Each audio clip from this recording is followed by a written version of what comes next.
Sore itu aku tiba ke rumah setelah 3 bulan lamanya mengais rezeki di ibu kota. Tentu saja aku kembali dengan alasan rindu pada anak istri. Anak lelaki berusia 4 tahun, sedang lucu-lucunya diajak bermain dan bercerita apa saja. Meski cadel, tapi asik bila didengarkan, banyak hal yang ingin ia tahu. Pernah bertanya padaku tentang uang. "Pa, uang itu duit?" "Iya." Tanyanya antusias, terdengar lucu tapi memang dia ingin tahu. "Iya, nak, uang itu duit," jawabku sambil mengulang pernyataan.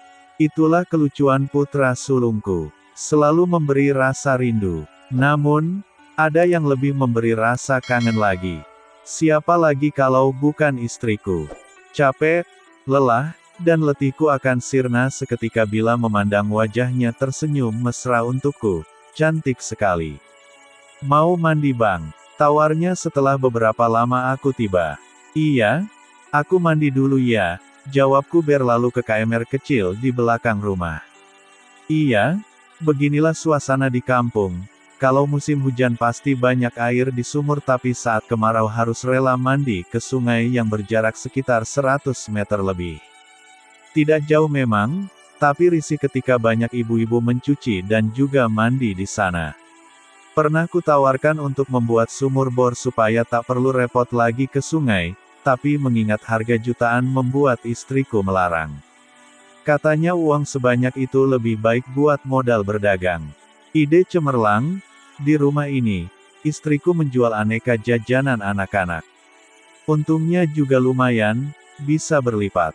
Kalau yang modal Rp1.000 bisa dijual Rp2.000. Para bocah sekitar pun tidak keberatan merogoh uang untuk membeli jajanan yang unik. Pokoknya kami menjual lebih murah dibanding yang lain, biar untung dikit asal lancar. Ambil ilmu dagang orang seberang. Oh ya, namaku Fajar. Umur 30 tahun, sudah menikah dan punya anak yang masih berumur 4 tahun. Setelah selesai mandi, kami makan malam bersama. Kami lewati penuh kehangatan. Kedua mertua dan kakak iparku yang masih lajang sumringah menyambut kehadiranku di meja makan. Iya, adat di sini, si lelaki harus tinggal di rumah mertua selama belum mempunyai rumah bangunan sendiri. Aku duduk di samping kakak ipar, sementara itu istriku di hadapanku bersama si kecil. Ibu dan anak itu makan dengan lahap. Tangan lembut Naya begitu telaten menyuapi Rizky, anakku. Ingin juga rasanya disuapi, tapi keadaan di rumah tidak memungkinkan. Banyak orang hingga tidak leluasa untuk berbagi kemesraan. Melihat dan menatap istriku berlama-lama, rasanya malam ingin segera kutarik hingga semua terlelap dan aku akan mengurai rindu di dada yang telah lama membeku. 5 bulan tanpa sentuhan dan kasih sayang, jelas aku rindu itu.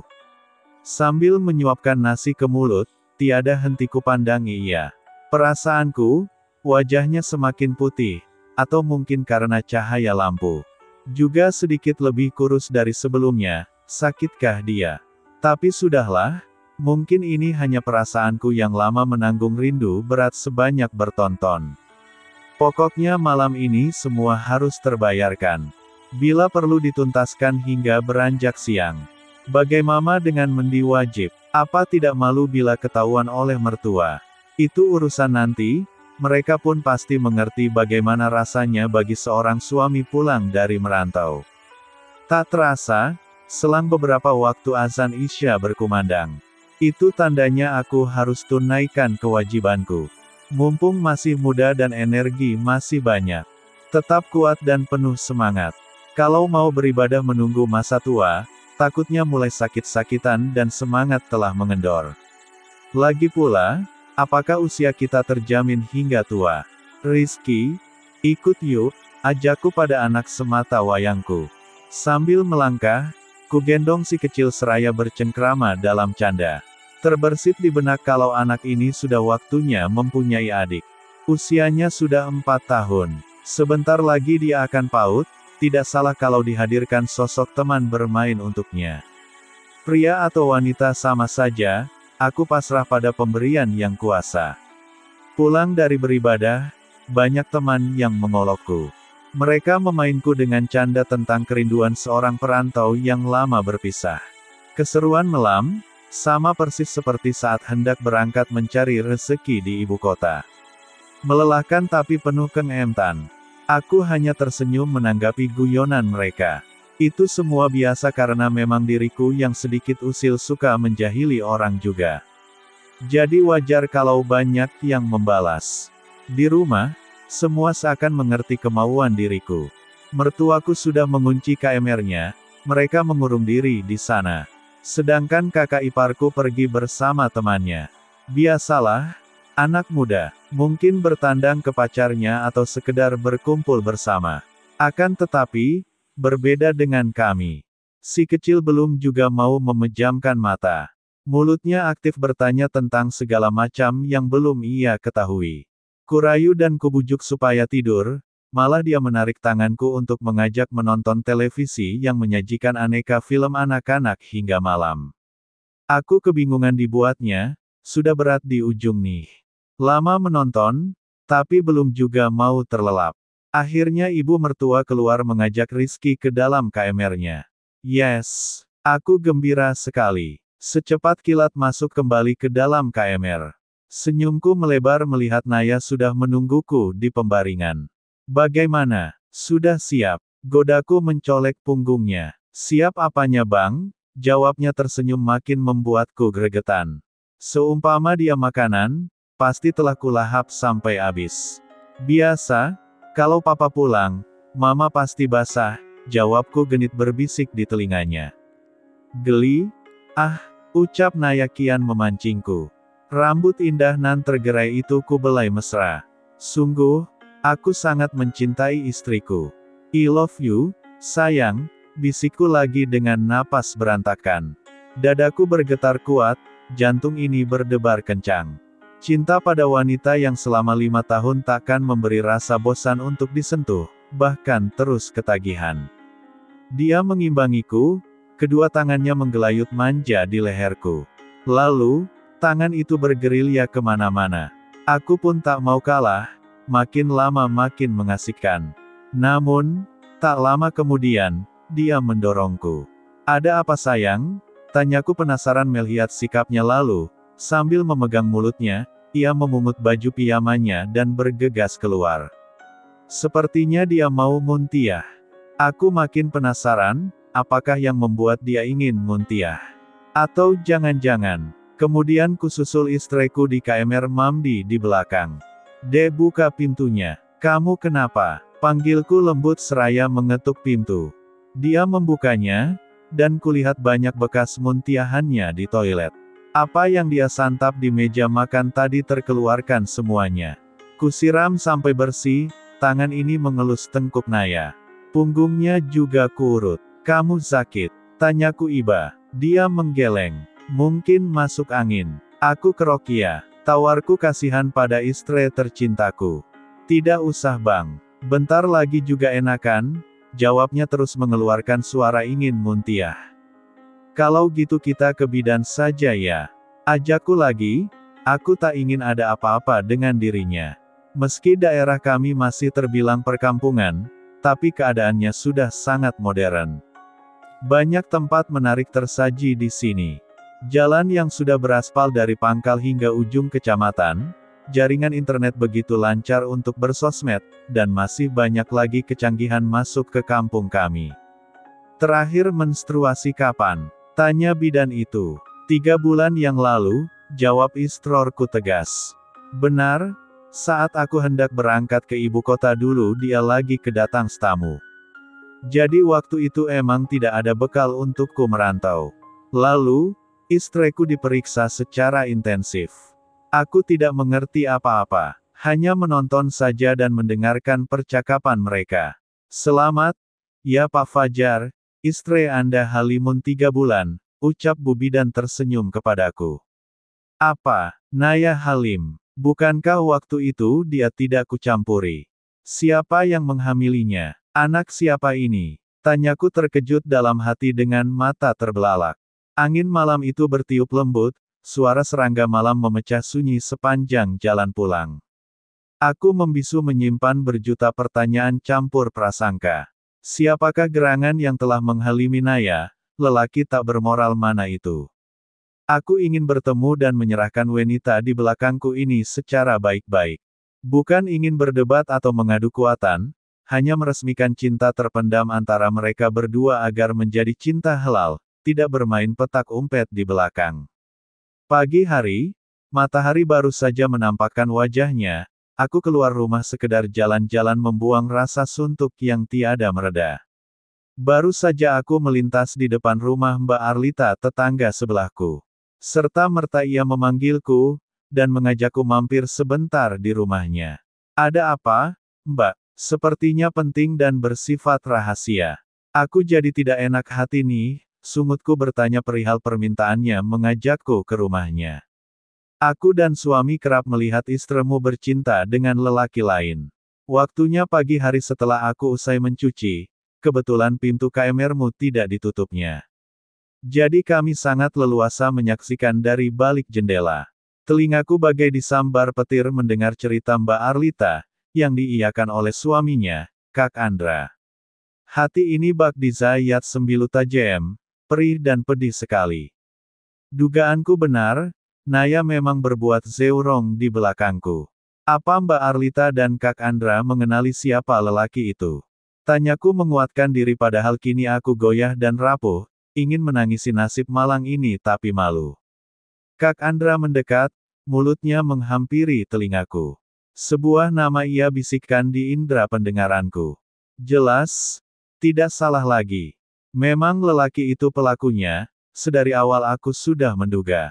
Tapi jangan bilang siapa-siapa kalau berita ini tahu dari kami, pinta Mbak Arlita agar dia dan suaminya jangan diikut sertakan bila nanti ada hal yang tak diinginkan. Iya, Mbak, terima kasih banyak atas infonya. Lesu, aku menjawab permintaan beliau.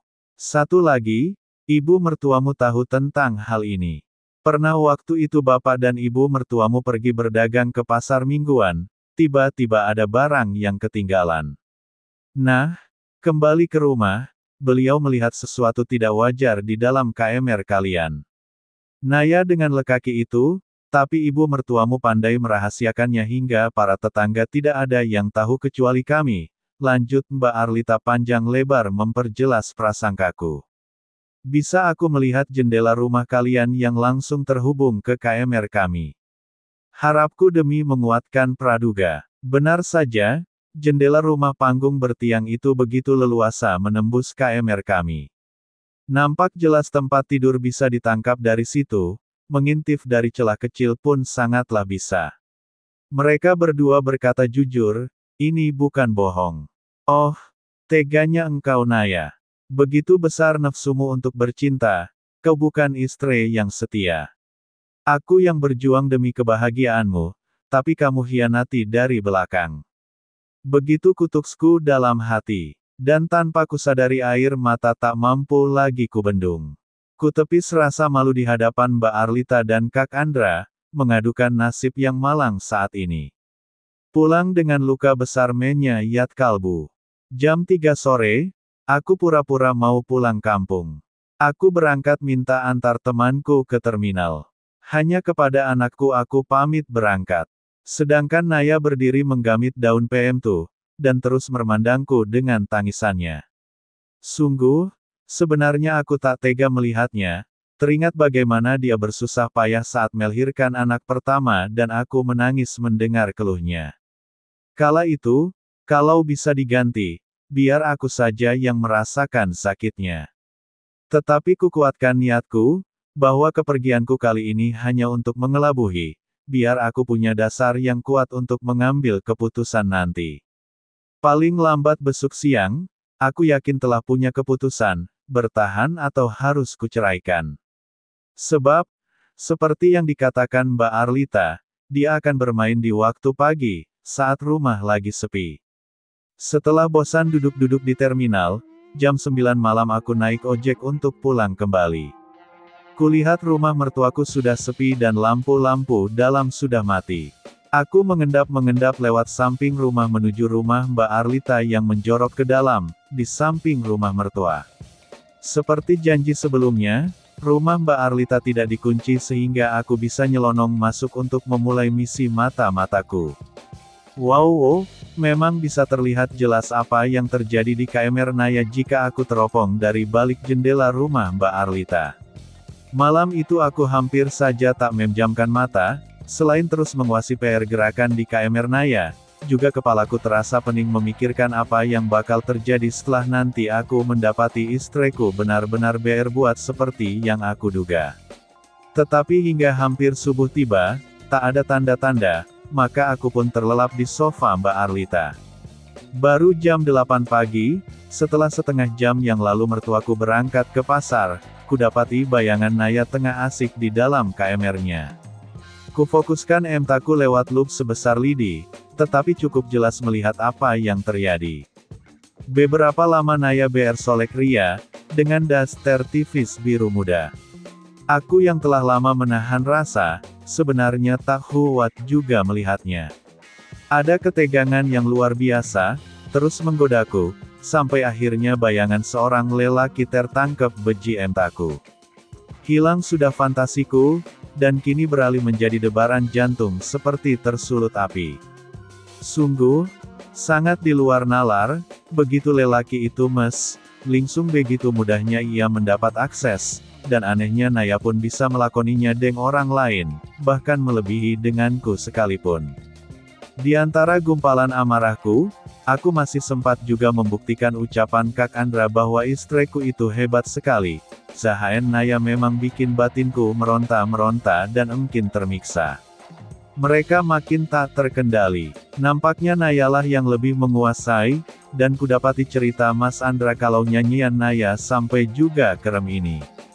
Sungguh, aku berada di antara percaya tak percaya. Pemandangan yang teramat langka, dan baru sekali ini aku melihatnya. Beberapa kali kutepuk-kutepuk pipi ini, sekedar meyakinkan pada diri sendiri, benarkah ini nyata atau sekedar bermimpi. Sekali lagi, suara-suara luapan emosi itu terdengar lagi. Sepertinya, Naya berikan semua pengalamannya, bahkan terkesan dia ingin memberi pelajaran pada kakaknya itu. Aku semakin taden, aku pun mengajak Mbak Arlita dan Mas Andra untuk sekedar menjadi saksi atas perbuatan Naya di pagi ini. Stop, tak usah ada yang beralibi, semua sudah jelas dan nyata terbukti, hari ini juga, Naya kau kucerai. Suara getarku untuk mengakhiri sandiwara ini. Kedua kak beradik itu kaget tiada terperi, Naya berusaha merengkuh kakiku, meminta maaf dan ampun kepadaku. Sudah, jangan sentuh aku lagi, karena talak telah aku jatuhkan, apalagi yang kamu inginkan, bukankah semua telah aku berikan? Tetapi kamu sendiri yang menginginkan semua ini diakhiri. Ku kemasi lagi barang-barang pribadiku dari dalam lemari di KMR itu. Beberapa surat-surat penting dan beberapa lembar uang sekedar buat ongkos perjalanan. Aku tak pedulikan lagi, Naya berkata dalam tangis derasnya. Aku hanya merasa jijik melihat mereka berdua yang duduk tak bisa bergerak dengan keadaan yang seadanya. Andai saja aku bisa terbang, ingin sekali rasanya untuk segera meninggalkan tempat ini. Tapi aku ingat, angku entah di mana. Ku cari Rizky entah kemana bermainnya, ia pasti dititipkan di rem tangga. Puasin, kenyangin, semua yang kamu mau, semua itu sudah di luar tanggung jawabku. Aku datang ke sini dengan baik-baik, dan aku tinggalkan tempat ini juga dengan baik-baik. Aku tak mau keributan, dan memang tak ada lagi yang harus diributkan. Semuanya telah jelas, dan nyata adanya. Soal anak dan apapun yang kamu inginkan, bisa dibicarakan lain di kesempatan, tetapi hari ini kunyatakan semuanya telah berakhir. Ucapanku pada Naya, yang sekaligus juga didengar oleh kaknya. Aku bergegas meninggalkan rumah ini untuk kembali pulang ke rumah orang tuaku. Meski hatiku seperti teriris sembilu, tetapi perbuatan Naya telah menghapus semua cinta, kasih, dan sayangku. Aku pulang dengan langkah kaki seperti tak menginjak bumi. Malu, sakit, pedih, dan semua rasa menjadi satu. 5 tahun lamanya ku bangun rumah tangga ini dengan segala perjuangan dan pengorbananku yang luar biasa, tetapi kini hancur berkeping-berkeping tiada sisa. Maafkan bapak ibuku, kini aku pulang dengan membawa kegagalan. Suara hati bercampur tetesan air mata di sepanjang perjalanan.